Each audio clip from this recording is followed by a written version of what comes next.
Oke, Bismillah. Assalamualaikum warahmatullahi wabarakatuh. Bismillahirrahmanirrahim. Alhamdulillahi rabbil alamin. Wa bihi nasta'inu ala umurid dunya waddin. Allahumma sholli wa sallim wa barik ala habibina wa syafi'ina Sayyidina wa maulana Muhammadin wa ala alihi wa ashabihi wa man tabi'ahum bi ihsanin ila yaumiddin. Bismillah. Kita mulai lagi ngaji kita untuk bulan Maret. Bulan ini kita mengambil tema ekonomi. Pokoknya kita istiqomah ngaji ya. Di tengah isu macam-macam, di tengah masalah-masalah, di tengah kepanikanmu karena ada virus. Ya, itu cirinya manusia itu begitu. Ada masalah satu, seolah-olah hidup kita ini penuh masalah. Padahal ya masalahnya itu. Sama kayak kalian ketika punya jerawat satu. Seolah-olah jerawat satu ini nutupi semua nikmat, semua anugerahnya Allah yang lain. Dan pikiranmu hanya pada jerawat satu itu terus. Kayak kamu pas kena penyakit panu itu. Pikiranmu ya panu itu terus. Bayanganmu, wah Allah kok tega sekali memberi panu padaku. Kamu tidak sadar bahwa banyak sekali masih anugerah Allah, nikmat Allah yang lain yang tidak kamu syukuri hanya gara-gara satu panu tadi. Maka kita rayakan nikmatnya Allah malam hari ini dengan tetap istiqomah ngaji. Tidak ada yang pakai masker di sini. Oke. Bukan tidak mau ya kalau kalian, cuma tidak kuat beli aja sekarang mahal. Oke, itu teori ekonomi juga yang berlaku akhirnya. Maka malam ini, bulan ini kita agak belajar sedikit tentang teori ekonomi. Mungkin kesannya seolah-olah ala kok filsafat kok membahas ekonomi. Ekonomi itu kan hal yang tidak terlalu dalam. Menurutmu mungkin begitu. Padahal katanya Karl Marx, ekonomi itu base structure-nya hidup kita. Dasar, paling dasar dalam kehidupan kita. Kalau dunia ekonomi tidak beres, itu dunia lain bisa jadi juga kacau balau. Apalagi hari ini. Kamu bisa kuliah tenang, bahkan bisa ngaji. Ini kan hal-hal yang sifatnya ekonomi sebelumnya juga terpenuhi. Kalau kamu belum makan, kalau kamu tidak punya baju yang pantas, kalau kamu tidak punya tempat tinggal, mungkin rumahmu banjir, itu kan juga tidak nyaman ngajimu. Banyak hal yang katanya Karl Marx itu ya dasarnya ekonomi.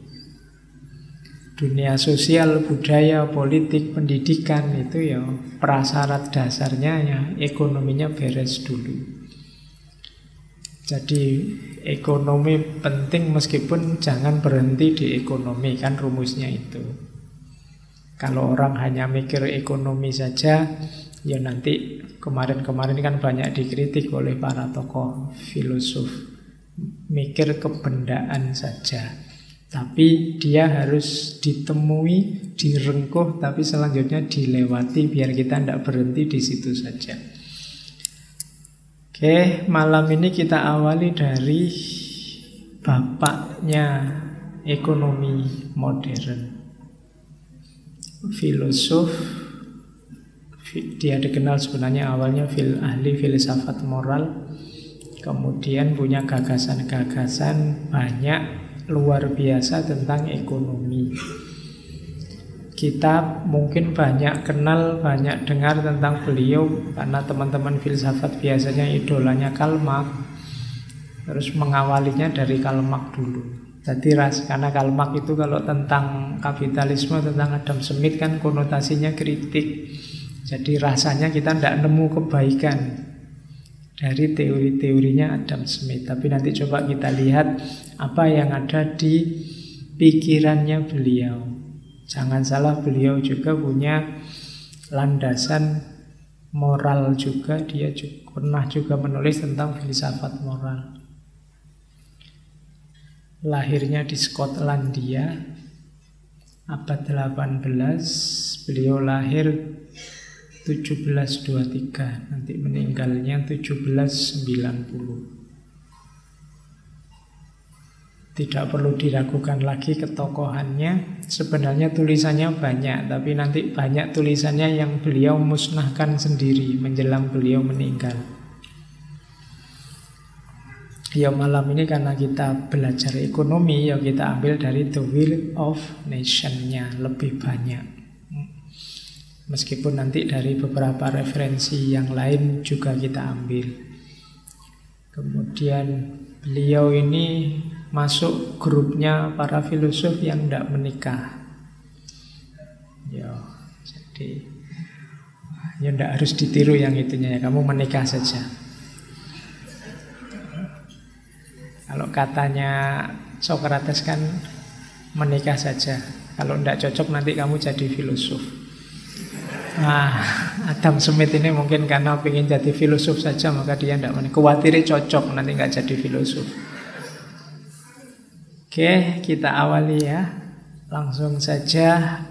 Adam Smith ini adalah anak awal modern abad 18.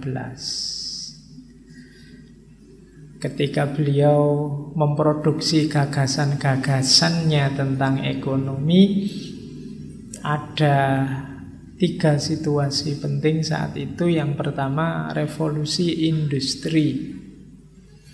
Kalau pakai hitung-hitungan kita hari ini revolusi industri era 1.0. Sekarang kan kamu menyebutnya 4.0. Era 1.0 itu ya eranya mesin uap. Orang mulai kenal mesin uap. Nanti era 2.0 itu eranya listrik.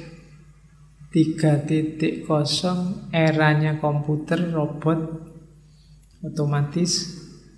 4.0 hari ini ya kita menyebutnya Internet of Things. Apa-apa sudah dikendalikan internet termasuk urusan data.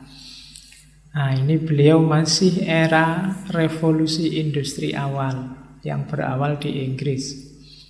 Jadi itu konteksnya. Jadi era ketika mulai muncul korporasi-korporasi, pabrik-pabrik, mulai dikenal mesin-mesin, alat-alat produksi.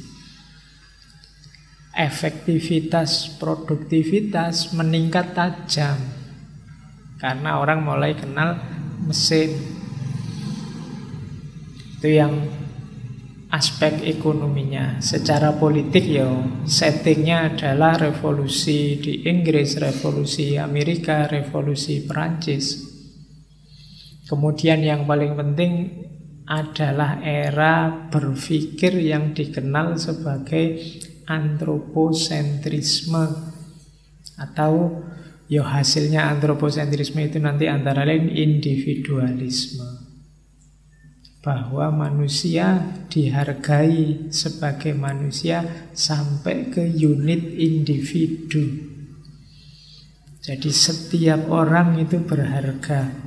Setiap orang punya hak untuk berpikir sendiri, punya gagasan sendiri, punya cita-cita sendiri, mengekspresikan diri seperti yang dia inginkan. Nah itu sebenarnya kan perkembangan dari era sebelumnya. Era sebelumnya itu kan era agama-agama besar yang cenderung teosentrisme. Pusatnya ada di Tuhan. Atau era kebelakang lagi sebelum teosentrisme itu era Yunani, Romawi, itu nanti dikenal kosmosentrisme.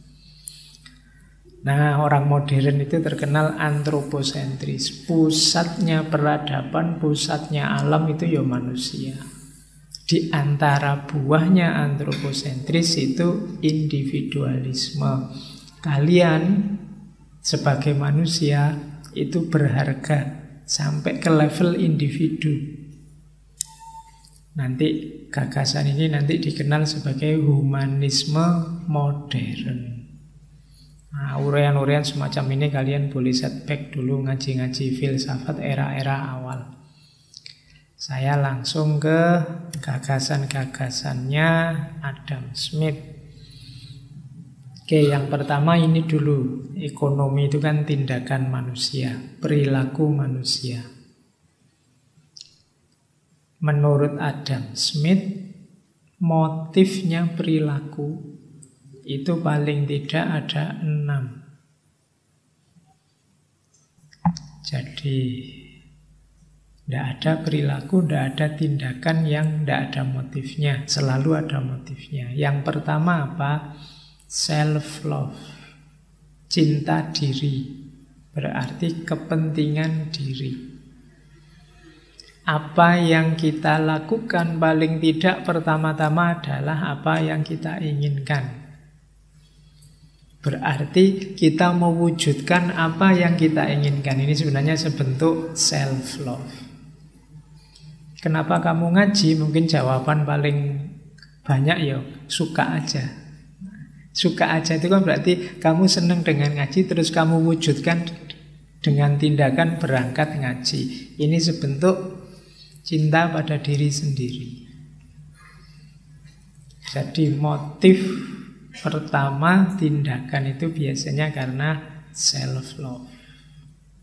Kenapa kok kamu duduk di pojok? Kenapa kamu milih di tengah saja biar tidak kelihatan? Kenapa kamu milih itu? Pasti karena pertimbangan-pertimbanganmu. Terus kamu wujudkan keinginanmu sehingga terjadi. Nah, itu berarti dasarnya ya cintamu pada dirimu. Ada yang kedua, simpati. Kalau ini tidak pertimbangan diriku, tapi pertimbangan pada orang lain. Ada juga loh manusia yang tindakannya karena mempertimbangkan orang lain. Namanya simpati. Misalnya kalian dapat duduknya di tengah. Sebenarnya kamu capek, silo, kamu pingin selonjor. Tapi terus kamu, kalau saya selonjor, temanku yang depan ketendang mesti. Sudahlah, meskipun aku ingin selonjor, tidak jadi selonjor biar temanku yang depan tidak kena tendang. Nah, itu kamu apa? Mempertimbangkan teman. Itu namanya simpati. Kamu ngantri minum di depan itu. Kamu mau ngambil, loh yo kok tinggal dikit kopinya ini. Kalau tak ambil terus habis. Ini di belakangku masih ada 3 orang ini. Jadi kalau tak get tenang entek iki. Terus sudahlah aku setengah gelas saja. Nah, itu simpati namanya. Jadi tindakan yang mempertimbangkan situasi orang lain, tidak hanya dirimu. Nanti ada perilaku ekonomi yang juga semacam ini. Terus ada tindakan yang buah dari keinginanmu untuk bebas, keinginanmu untuk merdeka. Ya banyak. Kadang-kadang kamu kuliah terus bolos. Itu mungkin karena keinginanmu untuk merdeka. Kuliah nanti susah pak, suruh pakai sepatu, suruh pakai baju, di sana tidak bisa macam-macam. Udahlah, tidak usah masuk aja, tidak apa-apa. Selama ini saya rajin, sekali-sekali bolos kan tidak apa-apa. Itu keinginan untuk bebas. Jadi banyak perilaku-perilaku kita biasanya dalam bentuk ingin keluar dari yang selama ini berjalan atau yang selama ini kamu ikuti. Itu juga motif dari tindakan. Terus ada juga yang sense of propriety. Jadi karena sopan santun. Jadi misalnya kamu lewat depan saya terus kamu agak bungkuk-bungkuk. Itu karena sense of, padahal saya juga tidak nyuruh begitu, tapi kamu tidak enak. Itu karena kamu punya sense ini, rasa sopan santun. Jadi tindakan, ya rasanya memang tujuannya apa, tidak penting juga, tidak ngefek apa-apa juga, tapi ya tidak enak.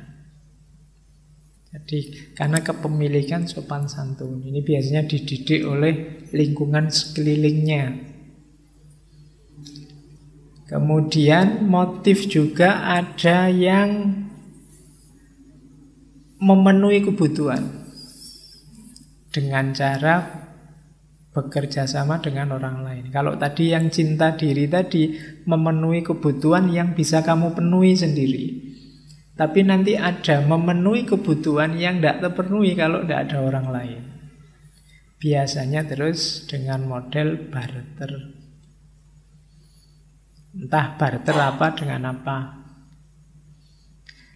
Aku butuh untuk didengar, kamu butuh untuk mendengar. Ini kan barter. Meskipun ya tidak enak di aku, capek. Kamu tinggal dengerin. Tapi ini kita sama-sama butuh sebenarnya. Kamu sama dosenmu, kamu sama orang tuamu, kamu sama temenmu ikut panitia apa, pekerjaan apa. Itu kan kita saling butuh, saling barter. Jadi ada tindakan yang untuk memenuhi kebutuhan tapi membutuhkan keterlibatan orang lain. Jadi motifnya sama sebenarnya kayak self-love tapi butuh orang lain. Kemudian yang terakhir ada motif adalah mengejar cita-cita dan kepentingan secara bebas. Jadi kalau tadi kan ingin membebaskan diri, sifatnya freedom of. Kalau yang terakhir ini ingin melakukan sesuatu, sifatnya freedom for, bebas untuk. Kalau ini butuh kecerdasan, butuh kreativitas. Bebas dari lebih gampang. Tapi bebas untuk tidak bisa sembarangan. Kayak mahasiswa misalnya, silahkan kamu nyari judul makalah sendiri bebas. Itu kamu biasanya malah bingung. Enaknya apa ya Pak? Ada usulan enggak Pak? Kan mesti kamu gitu. Ini bebas, padahal kamu sudah dibebaskan. Tapi bebas untuk itu memang butuh kreativitas, butuh kecerdasan. Kalau bebas dari lebih gampang. Jadi bebas dari kuliah kan enak. Bebas dari aturan lebih gampang. Asal kamu tidak begitu sudah bebas. Tapi begitu bebas untuk, nah, orang mulai berpikir harus ngapain. Jadi ada 6 motif tindakan. Kalau kita ingin melakukan sesuatu biasanya tidak lepas dari 6 ini.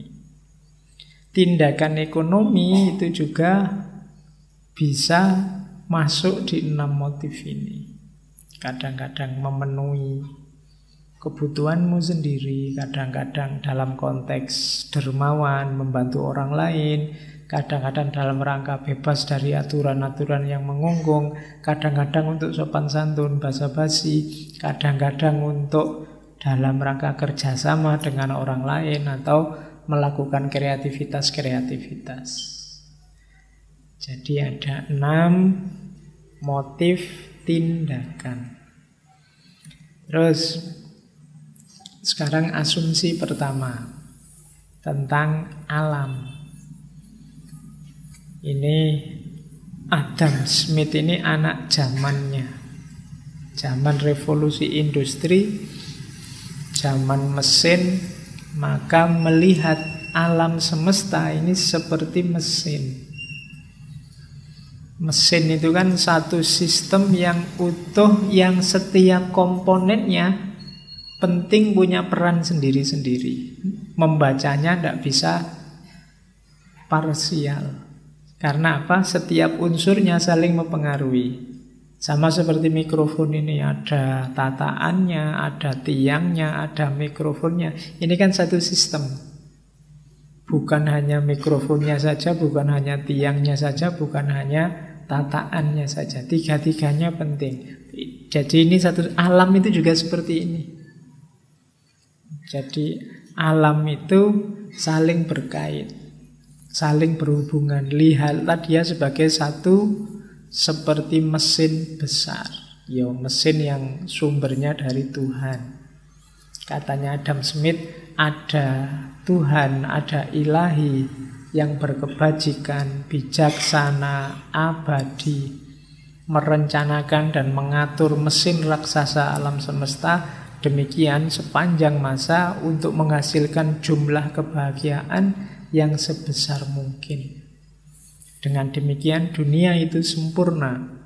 Kita menjalani hidup di dalam yang terbaik dari semua dunia yang mungkin.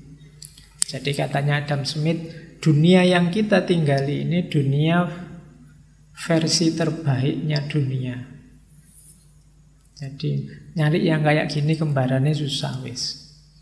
Dalam hal apapun boleh diuji. Sebenarnya ini pernyataan filosofis. Para filosof abad tengah, para filosof Yunani juga banyak yang bilang seperti ini. Kan banyak sekarang upaya-upaya mencari kembarannya bumi. Sampai hari ini tidak ketemu.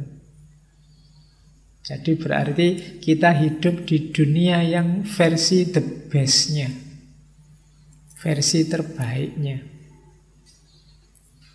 Di planet-planet yang lain ada mungkin planet yang mengandung air, ada planet yang suhunya cocok, ada planet. Tapi yang persis kayak bumi ini tidak ketemu. Sesubur bumi, kelembapannya, cuacanya, suhunya, bahkan binatang-binatangnya, tumbuhan-tumbuhannya, cuacanya, hawanya, dan macam-macam. Jadi kita hidup di dunia versi terbaik. Jadi alam ini mesin. Nanti ketika masuk ke sistem ekonomi juga teorinya juga modelnya seperti mesin. Jadi ada strukturnya, ada sistemnya. Nanti beliau disebut bapak ekonomi modern karena beliaulah orang pertama yang merumuskan sistem ekonomi.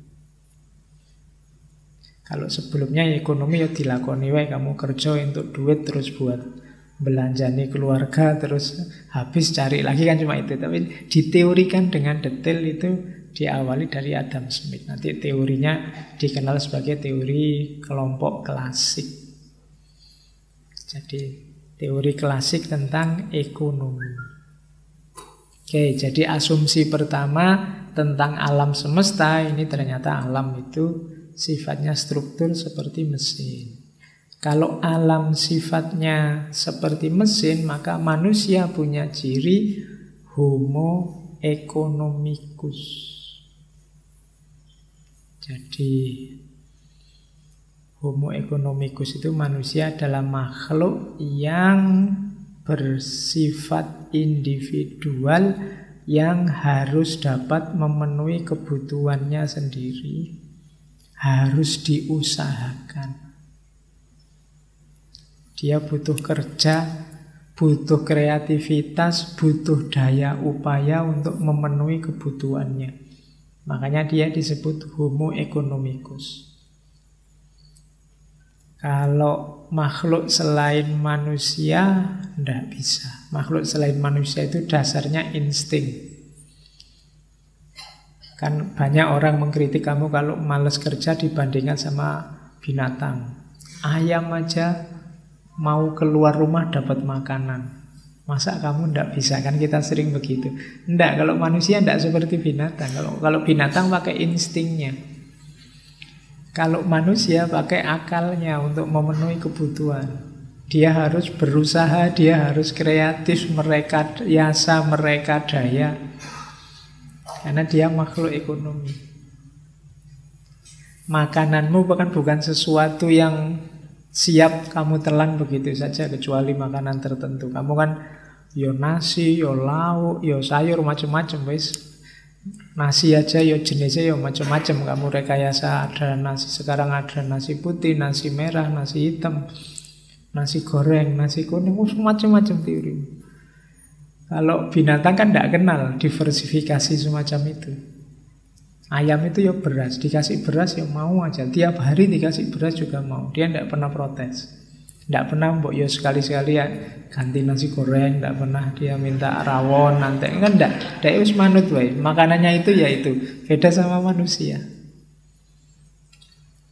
baju, kamu cek sepanjang peradaban manusia seperti apa orang merancang penutup tubuh. Wis macem-macem. Namanya, modelnya, bentuknya. Jadi manusia itu homo economicus. Peradaban kita dasarnya ekonomi. Kemudian ada kalimat bagus dari Adam Smith, man is an animal that makes bargains. No other animal does this. No dog exchange bones with another. Manusia itu binatang yang melakukan bargaining. Aktivitas ekonomi itu kan aktivitas bargaining. Tidak ada binatang yang seperti ini. Tidak ada anjing yang bertukar tulang. Anjing itu kalau nemu tulang ya buat dirinya sendiri. Kan tidak mikir sodakoah sama teman yang lain, kan tidak ada. Juga tidak mikir bertukar. Aku tiap hari kok dapat tulang jenis ini, kamu kok dapat tulang jenis itu, tukeran yuk, tulangmu yang itu buat aku, tulangmu yang ini. Tidak ada binatang begitu. Yang ada seperti itu manusia. Jadi di antara ciri bahwa manusia itu makhluk ekonomi, dia melakukan bargaining. Jadi saling bertukar. Kita itu hampir 90% aktivitas kita itu bargaining. Kamu datang ke sini ingin mendapat apa meskipun kamu mengorbankan apa. Jadi kamu memberikan apa untuk dapat apa. Kamu kuliah itu kamu memberikan apa. Mungkin bayar SPP, mungkin beli buku. Karena kamu ingin mendapatkan apa.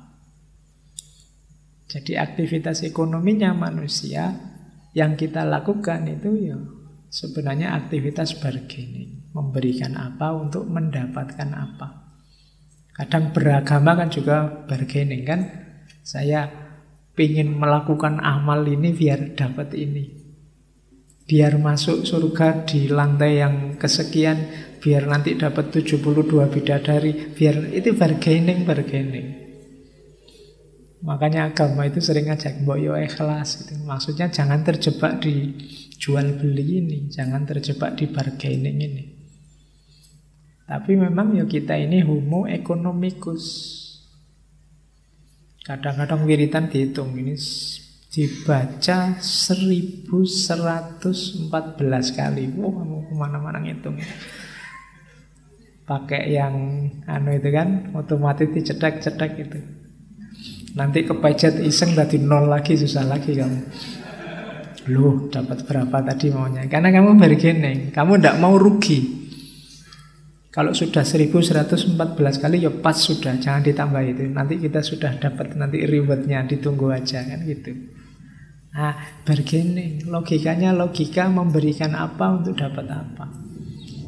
Jatuh cinta kan kadang juga gitu kan, kamu bargaining. Yo mosok capek-capek antar jemput tiap hari, nggak dapat apa-apa.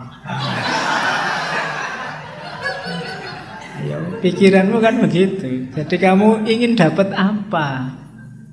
Karena kamu sudah memberikan apa.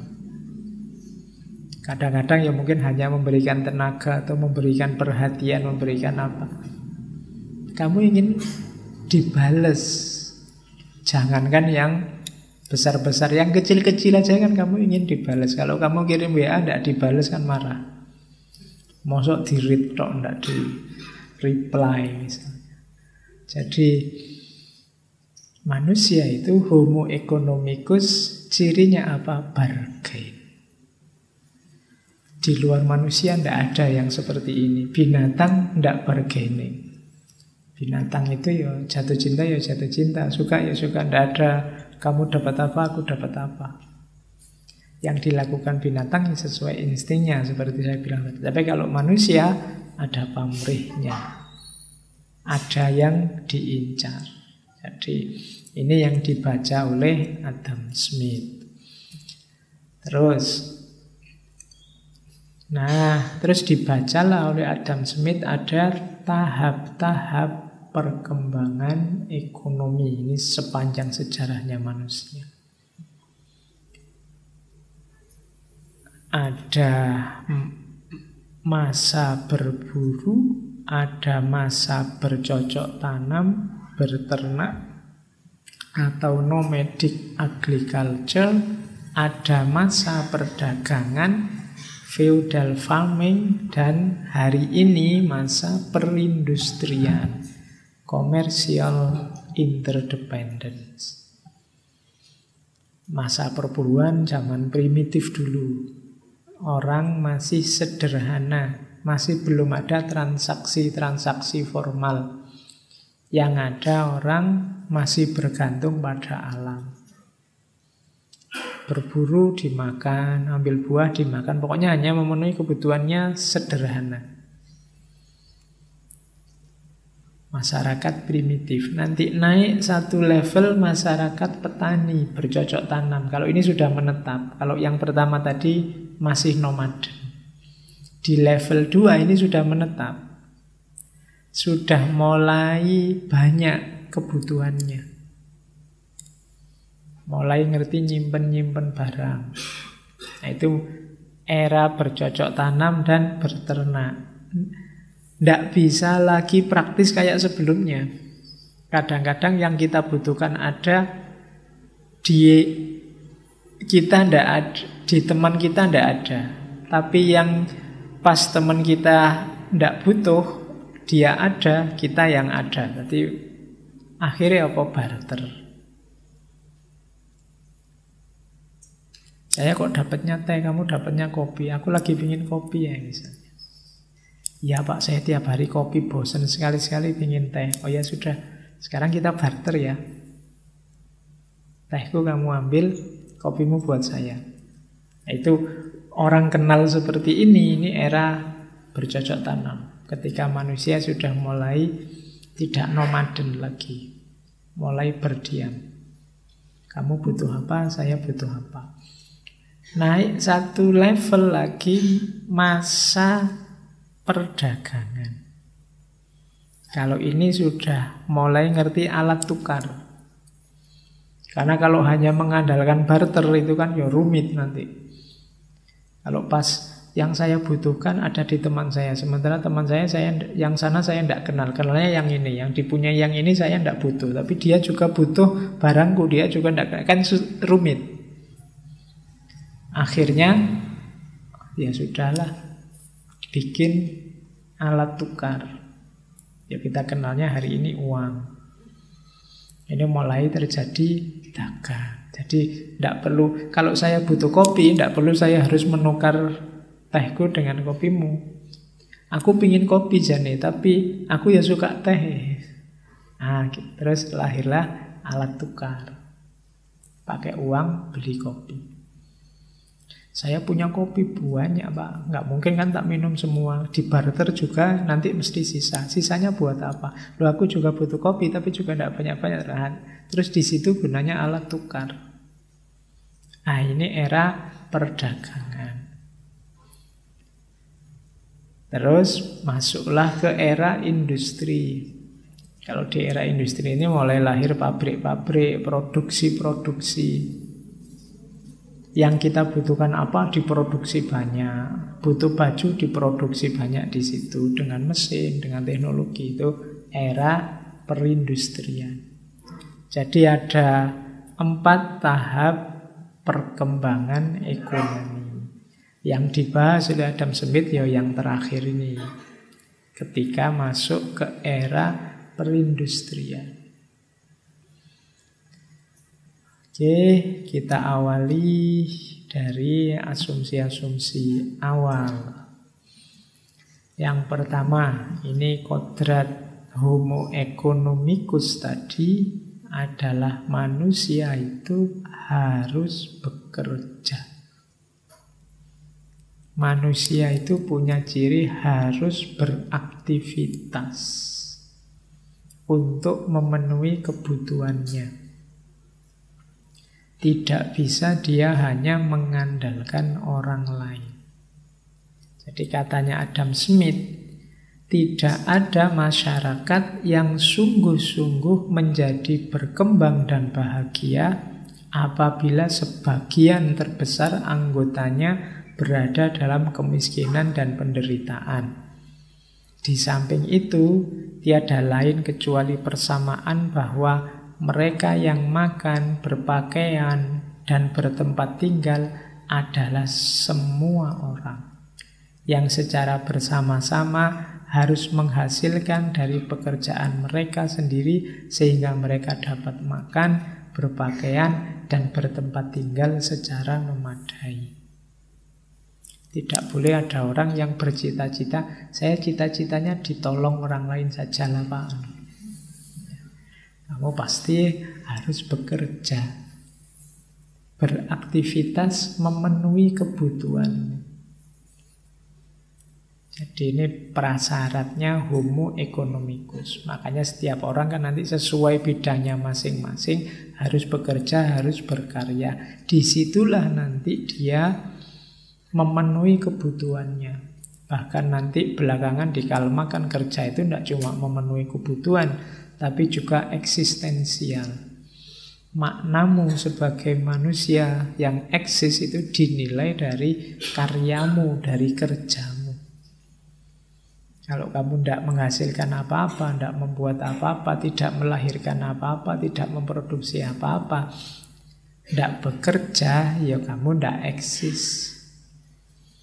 Jadi kalau dulu René Descartes itu aku berpikir maka aku ada, ya versinya sini berarti aku kerja maka aku ada. Mikir tok ora kerja, nah, kan nanti kritikmu kan itu sekokean mikir ra kerja. Jadi ya harus bekerja karena disitulah kita menghasilkan sesuatu. Jadi dasarnya ini nanti. Ekonomi itu muter kalau orang mau bekerja. Lah kalau tidak ada yang mau kerja ya gimana bisa lahir dunia ekonomi. Kalau sufi semua pasrah saja sama Allah, kita tunggu. Ya, dunyane ra mlaku. Ya, harus ada yang bekerja.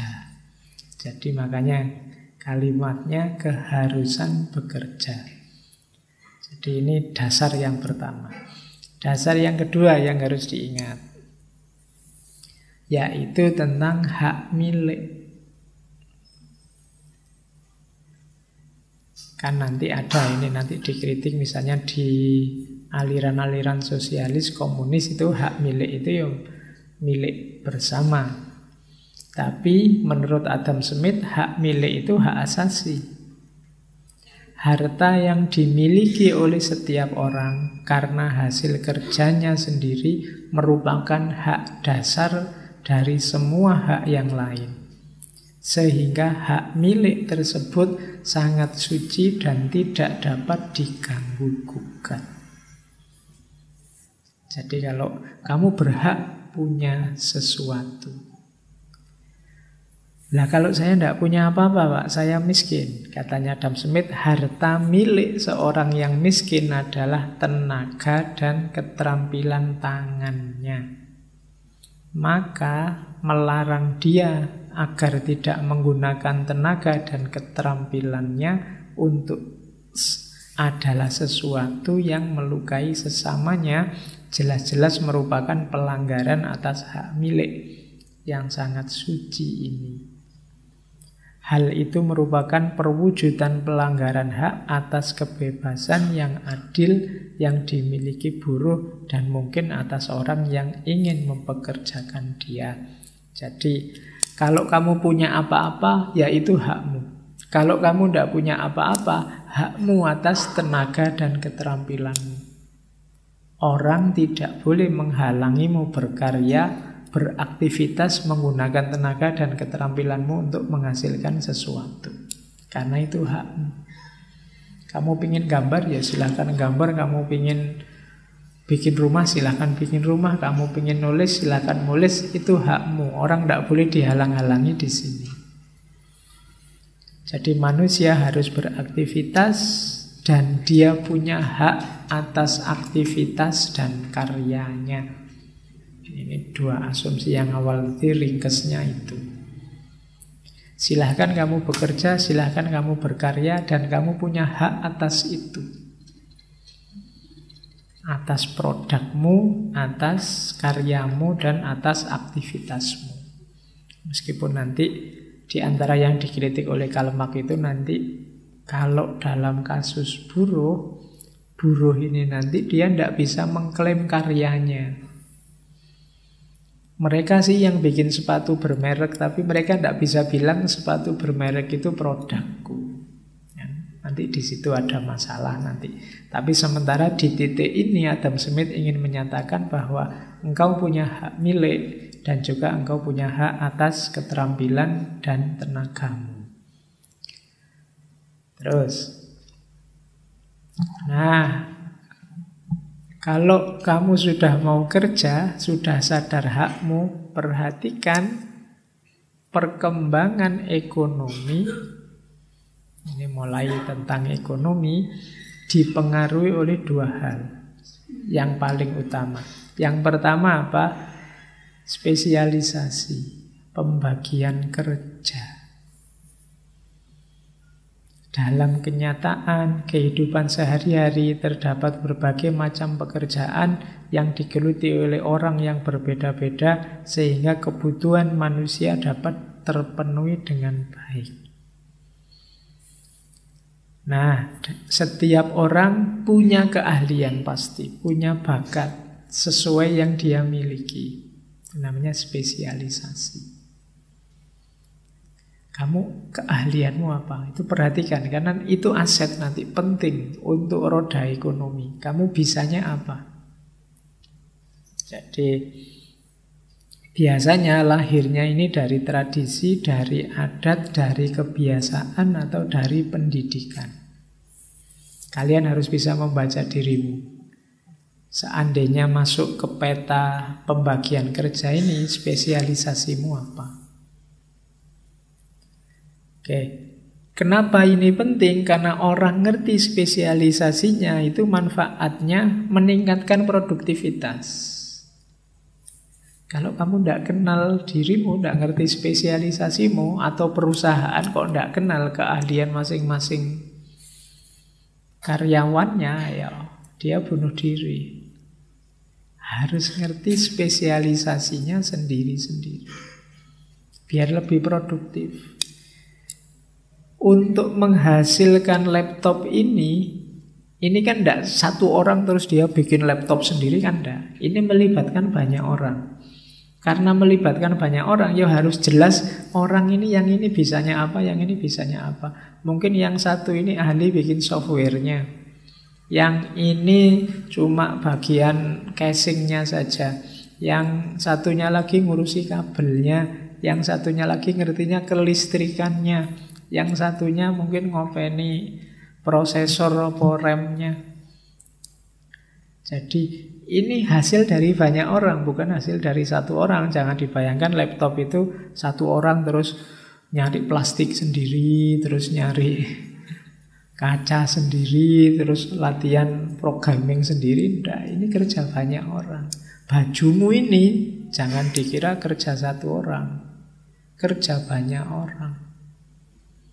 Siapa yang memproduksi kainnya, siapa yang bikin desainnya, siapa yang jahit bajunya, siapa yang menjual. Ini hasil banyak orang.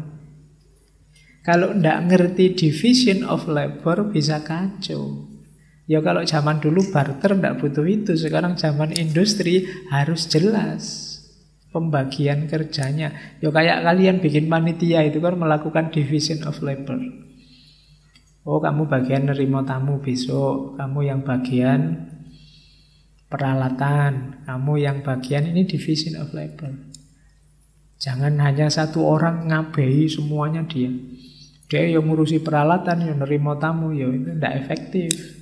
Begitu enak-enaknya nerima tamu, soundnya bunyi, wih, akhirnya lari masuk manual sound. Terus begitu soundnya belum selesai, tamu datang balik lagi ke sana. Terus ternyata di sana narasumbernya datang, terus lari nyambut narasumber. Terus itu ngabehi, tidak efektif, tidak jelas division of labor-nya. Kerja yang cerdas itu kerja yang ngerti spesialisasinya. Oke ya Kak, hari ini kan sering kelewat. Ini sebenarnya sederhana teorinya, tapi hari ini sering kelewatan. Kamu lihat di TV-TV itu, ini urusan apa sih? Yang ngomong kok orang itu? Orang itu spesialisasinya apa nyambung dengan yang dia omongkan? Itu kan kadang-kadang ada masalah seperti itu. Berarti apa? Tidak kenal division of labor, pembagiannya.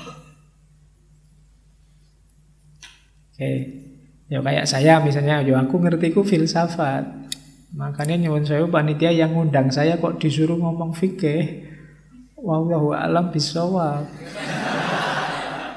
Ya, jangan tanya saya hukumnya ini apa Ustaz. Anunya, loh aku ndak ngerti-ngertiku filsafat. Nah, kamu juga harus sadar begitu. Jangan besok misalnya kamu jadi dosen apa jadi pembicara, ya kamu kenali dirimu, spesialisasimu apa. Jangan mentang-mentang ada yang undang mbok iyani kabeh. Nanti kamu bunuh diri. Jadi kayak saya jangan ditanya dalile. Pak Faiz ngaji kayak gitu, dalilnya mana? Aku ngertiku filsafat. Tanya di ustadz yang lain yang spesifikasinya tafsir. Nanti ada ustadz yang spesifikasinya fikih, nanti ada ustadz yang spesialisasinya tasawuf. Kamu juga harus ngerti pembidangannya. Oke, jangan semuanya dikomentari, semuanya mbok nyanyi yo mengacaukan dunia nanti. Biarkan ahlinya yang ngomong. Mungkin di bidang filsafat saya ngerti, tapi di fikih saya awam. Nanti di urusan matematika aku awam. Kemarin ngomong Sain, Newton, ya harus dilewati bagian fisika, bagian kimianya. Aku kurang ngerti.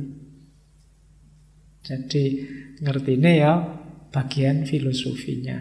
Ya termasuk Adam Smith ini kan garis besarnya saja, bukan detail teori ekonominya. Yang lebih spesial ngerti detailnya teman-teman dari ekonomi. Ini kita ambil filosofi-filosofi dasarnya saja. Jadi tidak masuk detail. Kalau masuk detail nanti aku disuruh ngajar di Fakultas Ekonomi.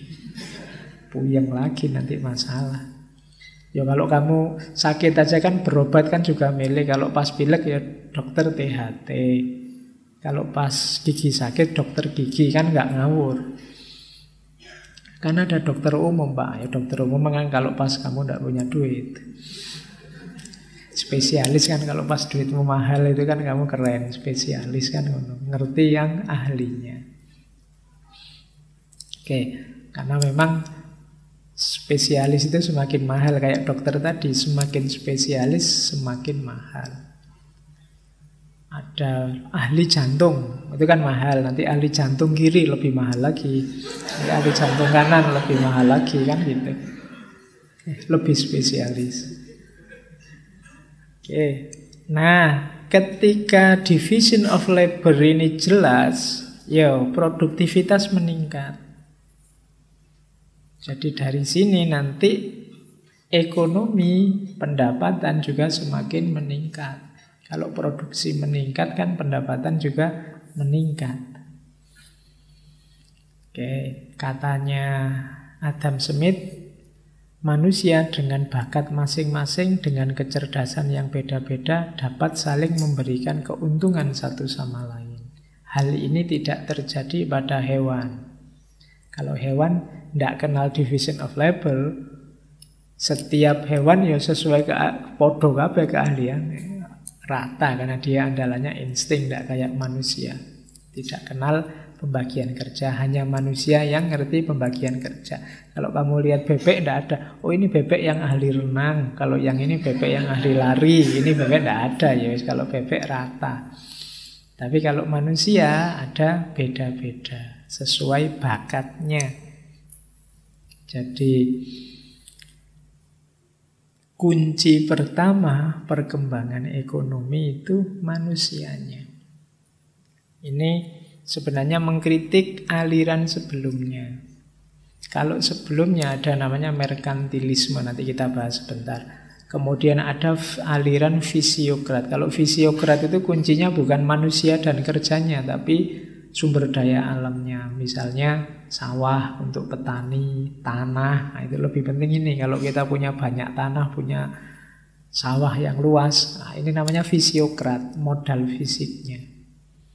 Nanti ada merkantilisme. Merkantilisme lebih ke modal politiknya. Nanti kita lihat di belakang. Tapi kalau menurut Adam Smith, yang penting justru manusianya. Jadi keahlian manusianya.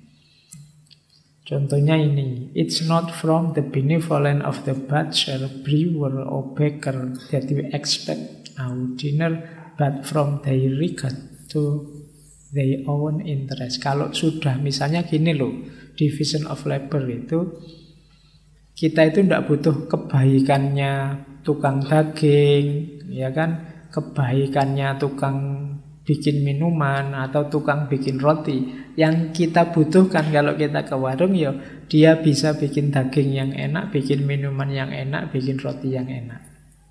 Yang kita cari kan itu. Jadi, bukan benevolentnya, bukan oh dia orang baik kok. Ya orang baik kalau tidak bisa bikin minuman, ya tidak kita tunggu kalau pas kita di warung. Harusnya minuman manis kamu dikasih pahit, kan kamu tetap marah. Meskipun saya orang baik loh Pak. Iya neng ya. Minumanmu harusnya manis, tapi ini pahit. Kita butuh profesionalitasnya. Jadi disinilah pentingnya division of labor tadi. Jadi kita butuh orang-orang yang punya spesialisasi jelas. Setelah itu modal kedua. Modal kedua ini kapital, modal, akumulasi kapital. Ini juga penting. Ya meskipun orangnya pinter tapi modalnya ndak ada, ya ekonomi ndak jalan. Jadi tetap butuh modal. Setelah pembagian kerja jelas, modalnya ada. Semakin besar modal, semakin mungkin kita sejahtera. Jadi ini mungkin nanti banyak yang kritik, tapi ya tetap kita butuh modal. Kalau tidak ada modalnya, kita tidak bisa kerja, katanya Adam Smith. Saya ahli loh di bidang kedokteran gigi misalnya, tapi tidak ada modalnya. Tidak bisa bikin klinik gigi, tidak punya peralatan untuk mengobati sakit gigi, tidak punya obat-obat untuk sakit gigi, ya keahliannya tidak ada gunanya. Saya arsitek Pak, ahli bikin rumah, tapi kalau tidak ada modalnya, tidak ada batu bata, tidak ada semennya, yo akhirnya cuma bisa gambar rumah, tidak bisa bikin rumah. Kita butuh akumulasi modal atau kapital. Kalau modal ada, spesialisasi jelas, dari situ akan lahir laba. Kalau sudah dapat laba semakin banyak, kita semakin sejahtera, dompetmu semakin tebal. Sederhananya begitu. Jadi makanya bagi yang galau tentang masa depan ekonomi, ya kalau masa depan spiritual kan gampang kamu merancangnya. Diniati, ditekati, istiqomah, ikhlas, jalan. Ini masa depan ekonomi kan tidak bisa cuma itu. Kamu harus mikir keahlian tadi, profesionalitasmu apa. Kemudian kamu punya modal apa dan berapa. Cara memupuk modalnya seperti apa dan seterusnya. Jadi orangnya sama modalnya. Kunci pertumbuhan ekonomi. Terus ini kunci-kuncinya ya sebelum masuk ke teori besarnya. Nah, sekarang tentang nilai. Perhatikan dalam dunia ekonomi ada nilai real, ada nilai nominal.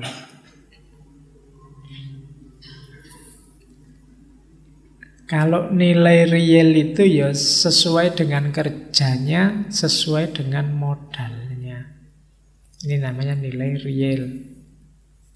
Kenapa yang spesialis tadi mahal? Yo Modalnya juga mahal, obatnya juga mahal, kuliahnya juga mahal, ilmunya juga mahal.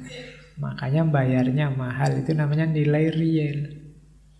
Tapi ada nilai nominal. Kalau nilai nominal ini tidak semata-mata tadi modal sama spesialisnya, tapi juga ada hubungannya dengan permintaan dan penawaran. Lah kok sekarang misalnya biaya ke dokter gigi tidak mahal lagi? Iya, karena sudah banyak dokter gigi sekarang. Di mana-mana ada dokter gigi. Akhirnya harga turun. Kenapa? Alternatifnya banyak. Jadi itu antara permintaan dan penawarannya mempengaruhi. Nah, harga yang berubah karena permintaan dan penawaran ini namanya nilai nominal.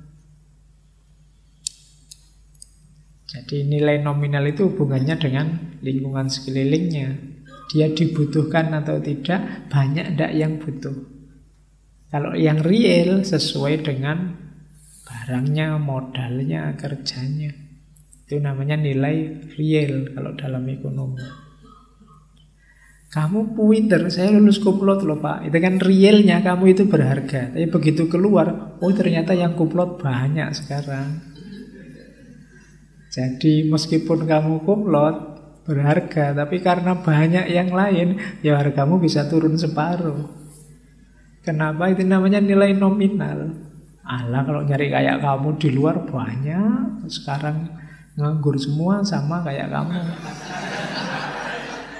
Nah, ini nilai nominal namanya. Permintaan dan penawarannya tidak imbang. Ijazahmu kamu bawa kemana-mana, orang menggeleng semua. Sakeh tunggale mas kayak ini. Nah, itu berarti kamu permintaannya tidak banyak. Pasarnya tidak terlalu butuh. Meskipun realnya mungkin kamu sangat berharga. Nilaimu AA semua, IP-mu 4, sekian mungkin. Tapi tidak banyak yang butuh. Jadi itu nilai nominal. Mungkin realnya tidak terlalu penting, realnya tidak terlalu mahal, tapi karena permintaannya tinggi, dia jadi mahal. Ya kayak masker tadi. Biasanya cuma 2-3 ribu, sekarang bisa mahal. Kenapa? Semua orang nyari. Itu karena apa? Permintaan. Mungkin nggak karena ada yang nimbun ya, karena semua orang sekarang nyari masker. Setiap orang nyimpennya tidak 1-2 masker kan, sak kotak semua. Sementara satu kios ya selama ini nyimpennya cuma sak kotak, ya mesti entek. Yang parno-parno itu kan borongi, iya, masker di mana-mana. Akhirnya antara supply and demand-nya tidak imbang, harganya naik.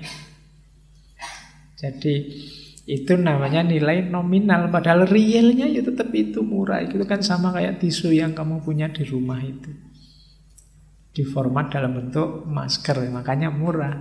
Tapi karena permintaannya sangat tinggi, dia jadi mahal. Oke, jadi itu nanti penting untuk membahas teori ekonominya. Jadi ada nilai real, ada nilai nominal. Terus mulai masuk ke teori sekarang. Nah, Adam Smith nanti mempopulerkan lagi satu prinsip namanya laissez-faire. Kalimat lengkapnya laissez-faire, laissez-passer. Jadi laissez-faire itu makna harafiahnya biarkan terjadi, dari bahasa Perancis. Ini sebelumnya dipakai satu aliran namanya aliran fisiokrat. Jadi laissez-faire ini pandangan yang menyatakan bahwa pemerintah jangan terlalu campur tangan urusan ekonomi, jangan terlalu ngatur ekonomi. Nanti malah kacau. Tadi dia melihat alam itu ada aturannya sendiri, dia satu sistem. Kalau sering-sering diintervensi nanti malah kacau, ritmenya jadi rusak. Biarkan saja jalan, biarkan lewat. Ini namanya prinsip laissez-faire. Jadi pemerintah jangan terlalu usil ngurusi dunia ekonomi. Nanti kalau diintervensi terus tidak jadi. Harusnya ini sudah bangkrut, diintervensi diselamat-selamatkan nggak jadi bangkrut. Yang ini harusnya sudah kaya tidak jadi kaya karena terus jadi tidak seimbang malahan, katanya Adam Smith. Biarkan saja jalan secara natural, secara alami. Yang modalnya tidak kuat, spesialisasinya tidak canggih, pengelolaannya tidak bagus, ya mesti aja nanti runtuh. Yang dipilih orang-orang yang tidak kompeten menjalankan perusahaan, ya logikanya jatuh. Tapi kadang-kadang bisa tidak kalau pemerintahnya intervensi. Maka penting ditegaskan di awal prinsip laissez-faire tadi. Pemerintah jangan ikut campur tangan. Tugasnya pemerintah cuma ini loh, katanya Adam Smith. Pemerintah itu fokus saja pada yang pertama, pertahanan dan keamanan. Ngurusi gimana caranya negara aman, nggak diserang asing, sehingga orang berekonomi secara nyaman. Itu saja. Yang pertama itu. Jadi kalau negara kok ndak aman, ndak nyaman, ditinggali, itu pemerintah yang harus dituntut tanggung jawab. Tugas utamanya itu. Kemudian menjamin keadilan, kedamaian dalam dan luar negeri. Jadi tidak boleh ada ketidakadilan, harus fair. Itu pemerintah yang ngawasi. Yang ketiga, mempersiapkan public work yang tidak bisa disiapkan oleh individu atau kelompok individu. Misalnya kampus, sekolahan, jalan-jalan, pelabuhan, jembatan, infrastruktur, yaitu memang tugasnya pemerintah. Jadi pemerintah cuma ini. Gimana caranya negara aman, kemudian fair, adil, kemudian infrastrukturnya dipersiapkan. Sisanya biarkan mekanisme ekonomi natural yang jalan. Itu nanti yang oleh Adam Smith disebut invisible hand. Invisible hand itu tangan yang tidak kelihatan. Kenapa disebut invisible hand? Karena tidak perlu ada tambahan tangan yang ngurusi itu. Biarkan saja jalan secara otomatis. Itu namanya invisible hand. Apa sih invisible hand itu? Invisible hand itu, jadi ini pandangan bahwa keseimbangan pasar itu terbentuk secara netral seperti tadi. Ada supply and demand. Ada tawaran dan permintaan. Nah, invisible hand itu tidak usah khawatir nanti kayak sekarang. Ada masker kok hilang. Logikanya secara natural katanya. Misalnya kok masker sekarang sangat dibutuhkan tapi jumlahnya kok sedikit, akhirnya masker jadi mahal. Tidak usah khawatir. Secara alami kalau situasi ini jalan terus, pasti nanti akan lahir produsen-produsen, pemain-pemain baru yang bikin masker. Itu natural sudah pasti. Sebentar lagi ada pabrik-pabrik masker yang baru atau pembuat-pembuat masker, inovasi-inovasi masker yang baru. Kalau pemain-pemain baru ini sudah turun gelanggang, yang tadinya mahal mesti akan turun lagi. Kalau dia maksa mahal terus ya tidak akan laku, lebih menang pemain yang baru ini. Jadi tidak usah khawatir, tidak usah diintervensi kalau model invisible hand. Ini natural kok, alami. Semakin tidak ada yang butuh, ya harganya semakin murah. Semakin banyak yang butuh, semakin mahal. Kalau kamu ngarang bikin harga misalnya, saya ingin cepat kaya, Misalnya kacamata ini harusnya harganya 50.000, tak jual 5 juta misalnya. Dia tidak laku. Gitu. Kamu jual lebih murah, laku, tapi kamu rugi. Ini sudah teori alami dalam dunia ekonomi. Jadi biarkan saja bertarung, berkompetisi secara fair. Pemerintah cukup lihat ini adil enggak, fair enggak, ada yang curang enggak. Yang enggak boleh kan yang curang tadi. Itu pemerintah yang ngawasi tugasnya. Tapi biarkan saja jalan dengan mekanisme supply and demand tadi.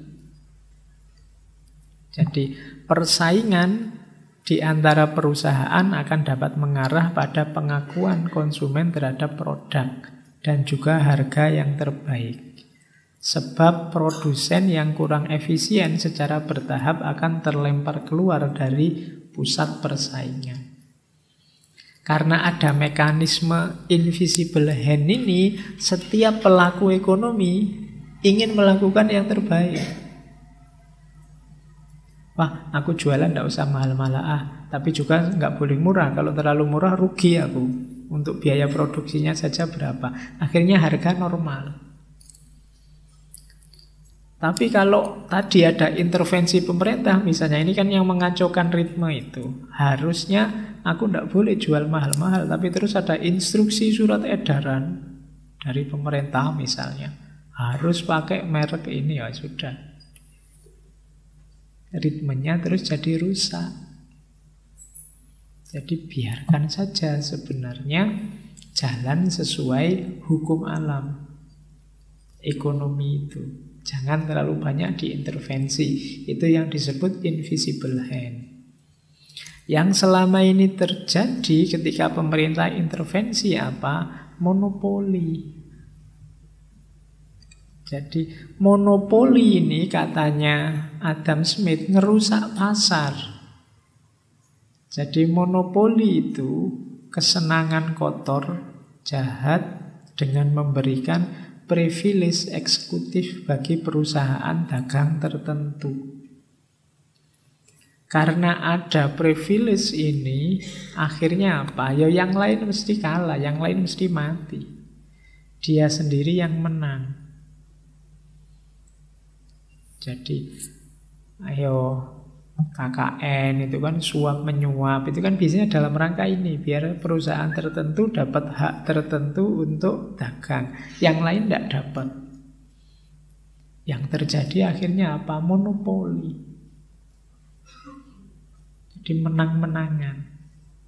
Ketika sudah biasanya monopoli ya dengan bantuan pemerintah, karena ada pembelaan. Atau zaman dulu terkenal sekali istilah KTBLC.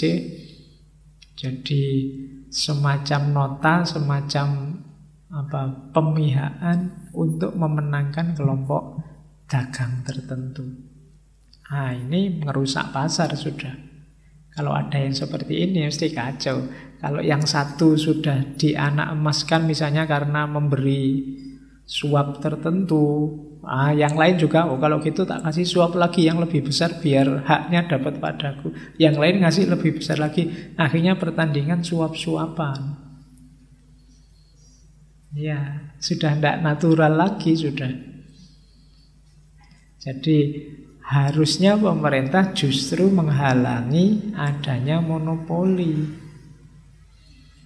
Karena tidak sehat. Kalau tidak sehat ya nanti ekonominya tidak akan menyejahterakan, akan menggumpal di kelompok tertentu atau orang tertentu. Jadi ngerusak pasar. Contohnya apa? Dulu ada, sebelum Adam Smith ada aliran namanya merkantilisme. Di sekitar abad 17. Isinya ya pemerintah plus tuan tanah, para pedagang. Jadi orang-orang merkantilis ini percaya bahwa ekonomi dunia itu sifatnya stagnan.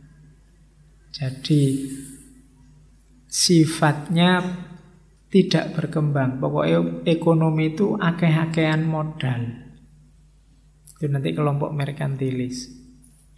Jadi akhirnya apa? Mereka berlomba-lomba kerjasama dengan pemerintah melakukan monopoli. Bahkan zaman itu kelompok merkantilis ini tidak cuma monopoli dalam negeri, juga invasi ke luar negeri sampai lahir kita kenal namanya kolonialisme. Didukung oleh pemerintah dengan pasukannya. Kalau di Indonesia dulu masuk misalnya Belanda dengan VOC-nya. VOC itu kan kelompok dagang awalnya, kemudian masuk bikin perjanjian-perjanjian dengan pemerintah lokal yang sudah kalah untuk jaminan dagang. Lahir monopoli-monopoli. Oke, nah orang merkantilis ini nanti ya fokusnya hanya laba, menumpuk modal. Gimana caranya mengumpulkan uang sebanyak mungkin. Uang itu kalau zaman itu ya simbolnya ya diwakili oleh emas dan perak. Semakin koleksi emas dan peraknya banyak, semakin dia disebut stabil ekonominya. Jadi lahirnya apa merkantilisme ini zaman dulu ya kita kenal, termasuk Indonesia jadi korbannya kolonialisme. Jadi orang-orang yang ingin menginvasi negara lain untuk melakukan monopoli-monopoli dagang. Nah, ini yang dikritik oleh Adam Smith. Problemnya ternyata adalah monopoli, intervensi yang tidak sehat. Padahal kalau dijalankan natural saja bisa jadi ya seimbang perkembangan ekonominya. Oke, nah akhirnya kita kenal ini. Sistem yang dirancang tadi, yang tanpa intervensi pemerintah, yang titik tekannya adalah division of labor dan akumulasi modal, kapital dengan dasar tadi kebebasan, lahirnya ini. Kita menyebutnya kapitalisme. Jadi kapitalisme itu variabelnya ada paling tidak 5. Yang pertama, private ownership. Private ownership itu kepemilikan pribadi. Boleh harta kekayaan itu dimiliki secara pribadi di level apapun. Itu cirinya kapitalis. Yang kedua, profit motive. Profit motive itu aktivitas-aktivitas ekonomi dijalankan untuk mencari keuntungan saja. Sah. Jadi tadi kan yang slide paling awal tadi tentang motif tindakan, itu kan ada 6 tadi. 6 itu kan semua arahnya untuk kita mencari keuntungan. Jadi profit motif.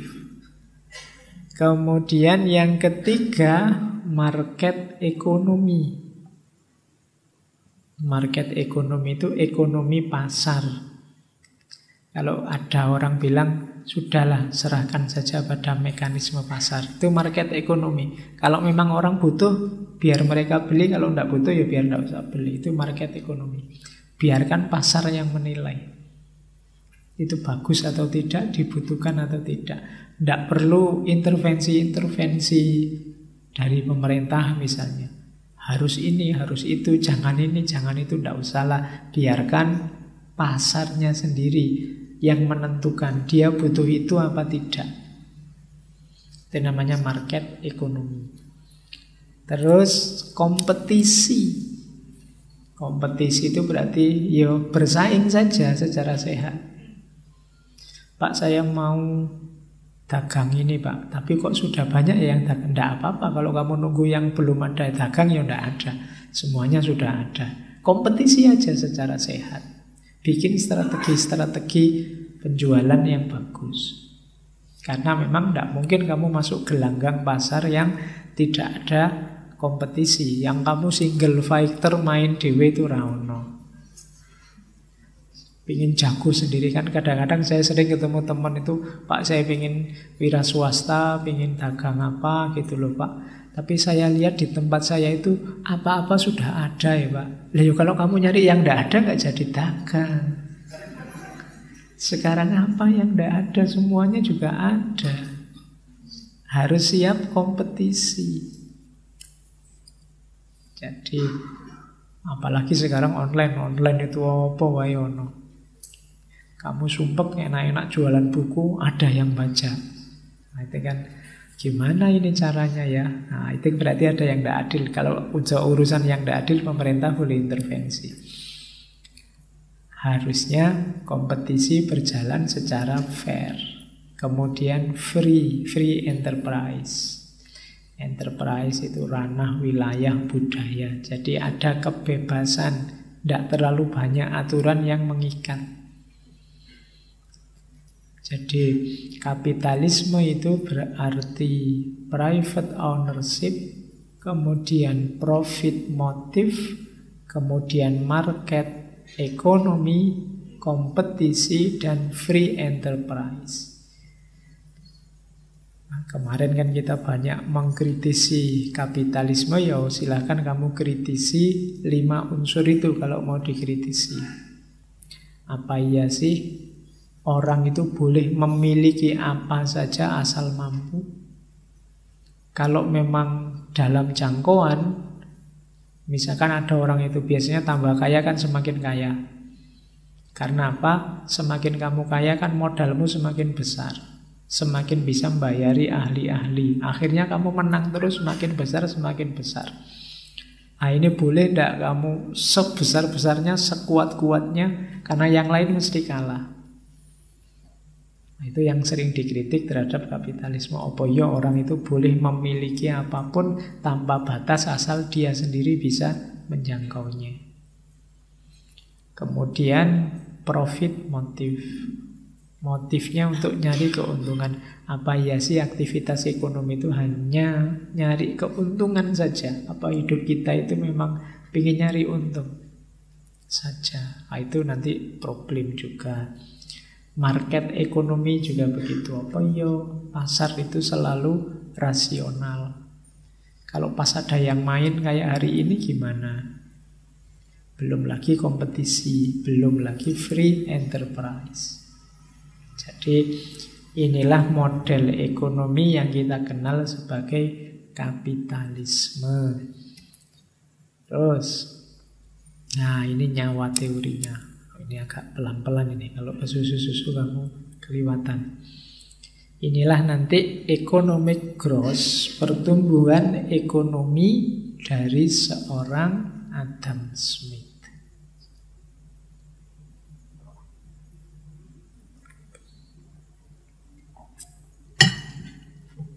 Sebenarnya sejak tadi langsung jujuk sini mungkin bisa.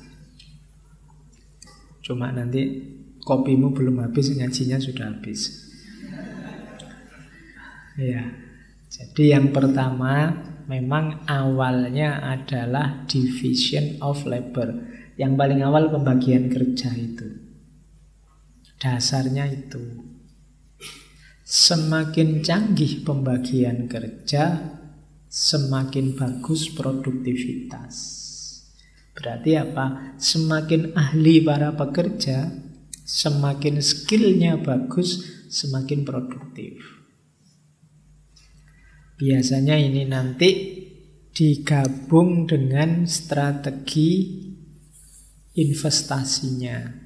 Biasanya ditambah investasi mesin, investasi peralatan, sehingga orangnya pinter, kemudian peralatannya bagus, produktivitas naik. Kalau produktivitas naik, ya produk jadi naik, outputnya naik. Jadi hasilnya memuaskan, naiknya output itu sesuai dengan target. Nah, kalau hasilnya sesuai target, akhirnya apa? Upah juga naik.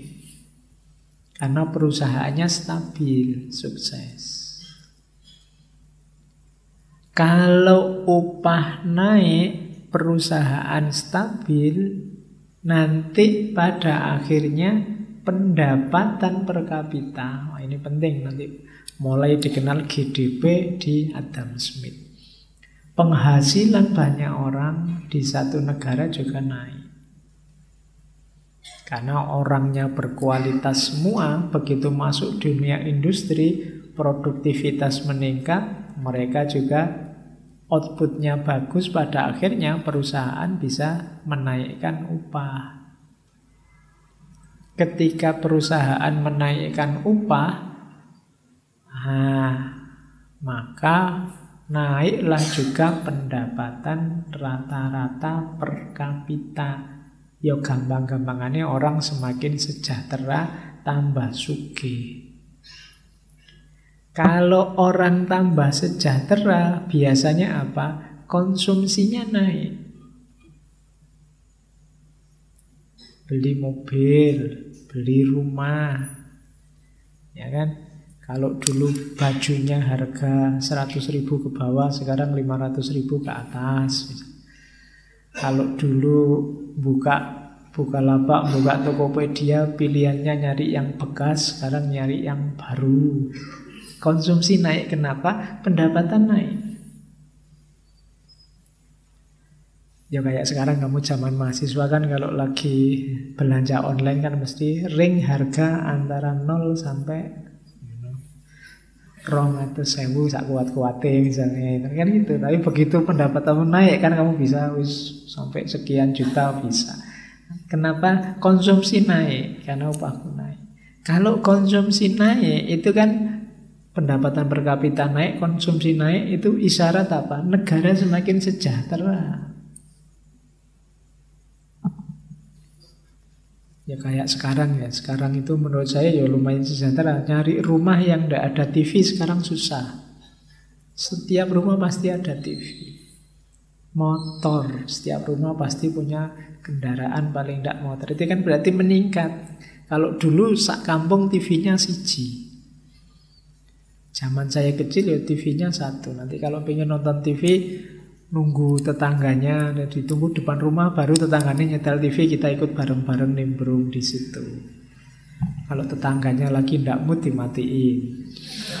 Jadi dulu kan begitu, karena TV-nya siji tok.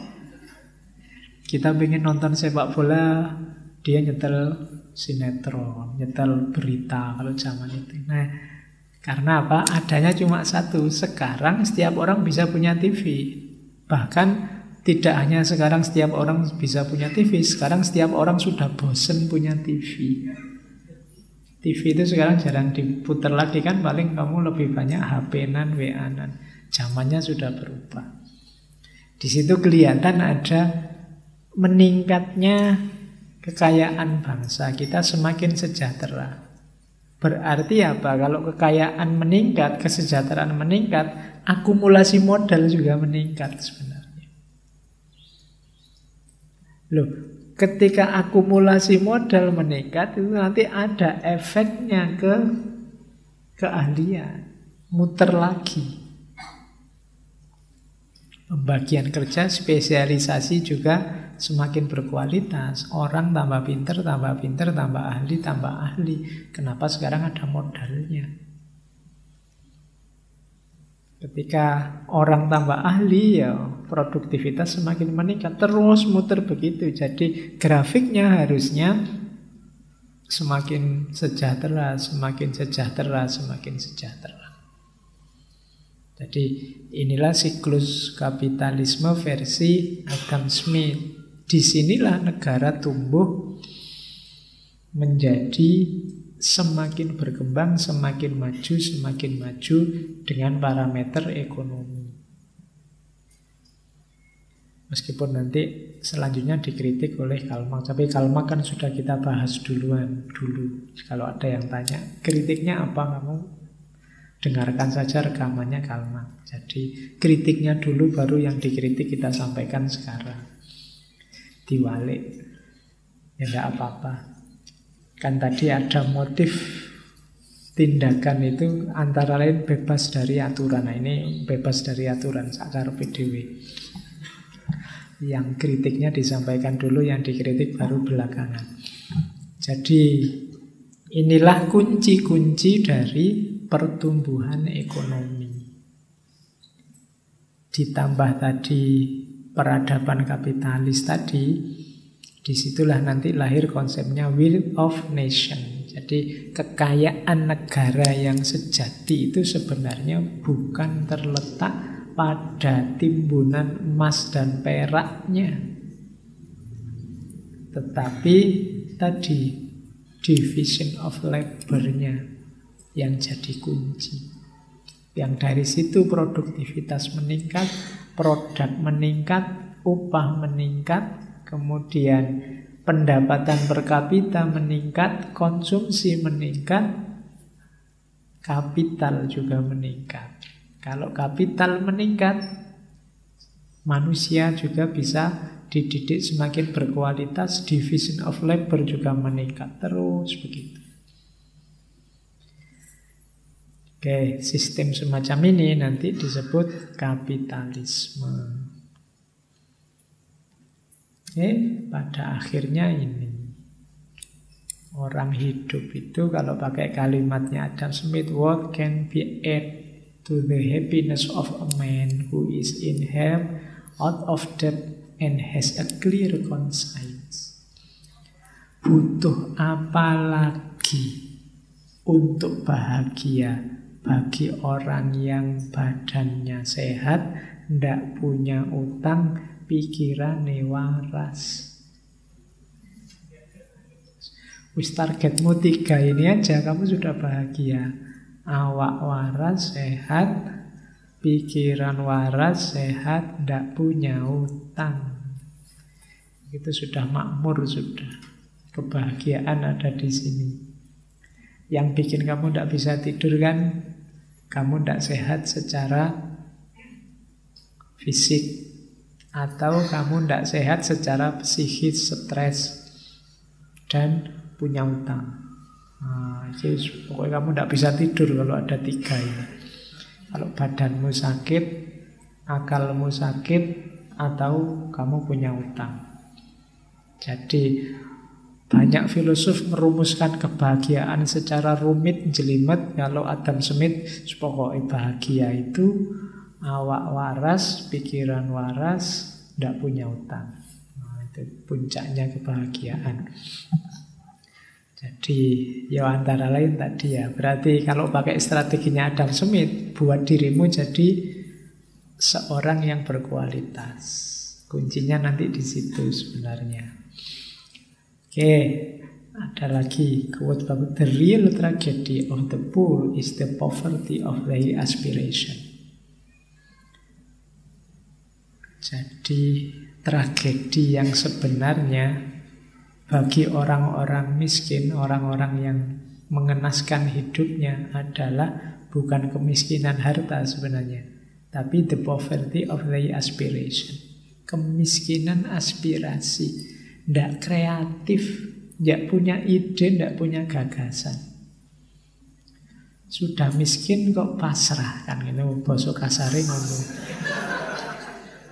Mbok yo kalau sedang tidak sejahtera itu berjuang gitu loh. Jangan pasrah, itu the poverty of aspiration. Yang mengenaskan justru ini. Jadi the real tragedy of the poor, tragedi yang sebenarnya adalah kemiskinan aspirasi.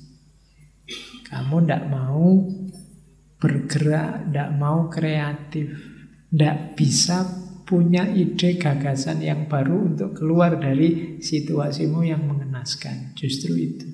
Kadang-kadang memang dalam hidup kita terjebak dalam kemiskinan, terpaksa banyak kesulitan dalam hidup. Tidak masalah itu. Tapi masalahnya adalah kamu mau bangkit kreatif dan punya gagasan untuk keluar dari masalahmu. Tidak. Kalau tidak, ya justru masalahnya di situ. Itu maunya Adam Smith. Terus The first thing you have to know is yourself. Kalau ini sangat filosofis. Saya ambil quote ini biar kamu ngerti ya, Adam Smith ya filosof.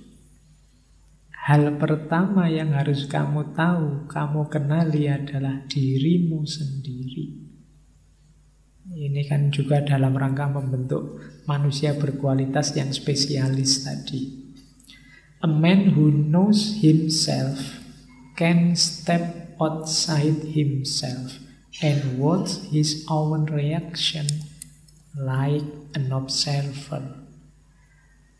Ini sebenarnya dalil untuk muhasabah versinya Adam Smith. Yang harus kamu kenali adalah dirimu sendiri yang pertama. Tidak usah mikir orang lain dulu, kenali dulu dirimu. Kenapa? Karena kalau engkau kenal dirimu, kamu bisa mengambil jarak sebentar dari dirimu untuk mengamati dirimu. Kamu ini sudah cocok apa belum? Sudah berkualitas apa belum? Kamu sudah sesuai dengan yang kamu inginkan apa belum? Kalau kamu tidak kenal dirimu, ya kamu tidak bisa. Kalau kamu tidak kenal dirimu, kamu tidak ngerti kamu bisa lebih baik apa tidak, bisa meningkat apa tidak, bisa lebih sukses apa tidak. Wong kamu tidak ngerti kamu sedang ada di mana dalam situasi apa. Maka pertama-tama kenalilah dirimu sendiri justru. The first thing you have to know is yourself. Kemudian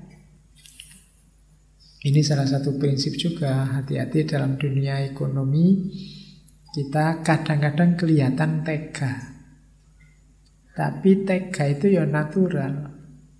Kenapa? Mercy to the guilty is cruelty to the innocent.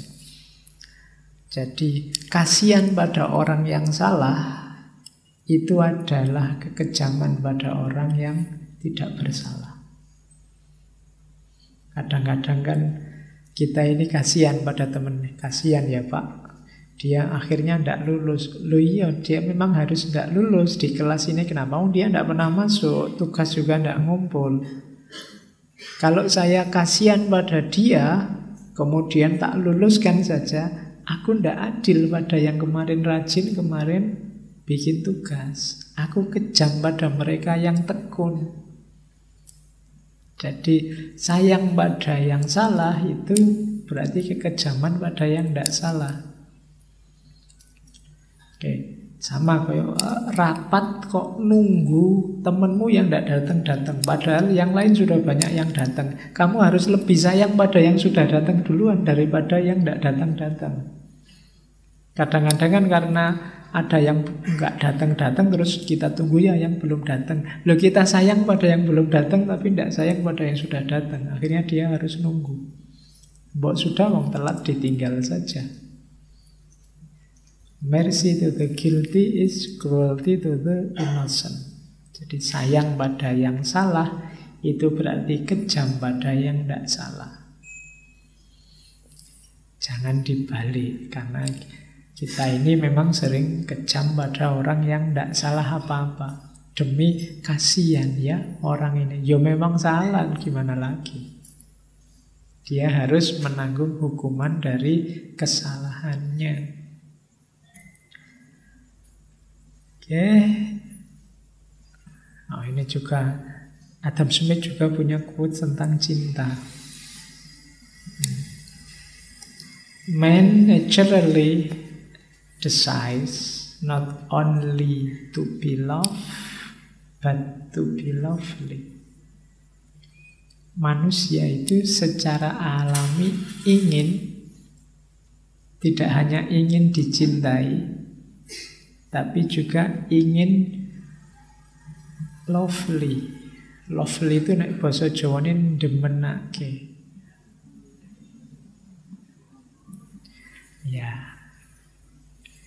Demenake mungkin bahasa Indonesia ini penuh cinta kasih.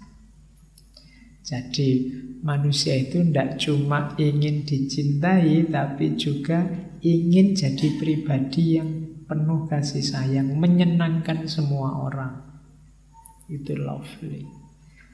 Jadi ini kalau pakai bahasa yang lain, manusia itu menemukan kebahagiaannya tidak hanya secara pasif. Pasif itu kan dicintai. Tapi juga secara aktif. Dia berekspresi yang membuat orang senang. Membuat orang suka.